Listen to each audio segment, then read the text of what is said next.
I think it's awesome. I think what it means to me is being able to represent my culture, obviously in the world stage, you got all eyes on you, and be able to have a round that dedicates to, our people, not just the Tongan community, but every culture out there.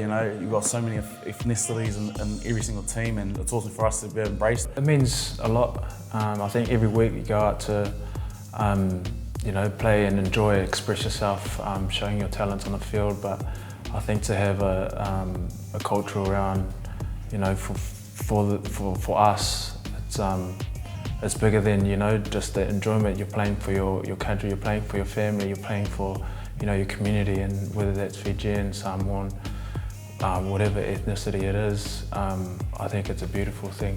To have a round that celebrates all the cultures, not just Pacific cultures, Indigenous Māori, Indigenous Australians, like all these kind of cultures, and the beauty of our game brings it all together.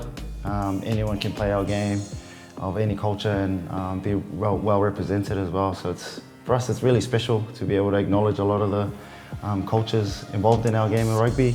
Highlanders is a real mixed group. They all come from all around. They're not everyone's from the province, so I enjoy having a couple of carver bowls with the boys, and they got a different kind of banter, some of them, and they mock each other, so it's quite funny to get amongst that.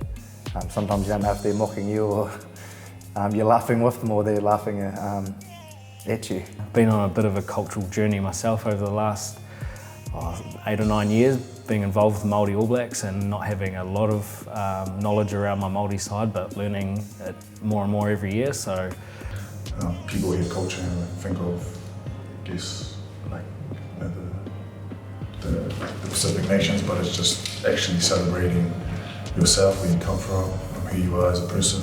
For myself, being a tall, skinny white boy, I get to play with all these different people with different cultures, different upbringings, different ways of doing the same thing. So it's really cool now. I've got some really good friends that I've got to know over the years that have a different upbringing, whether they're Samoan, Tongan, Fijian, European, Māori, just to name a few. So it is really cool to take that time and have a round that's really dedicated to them.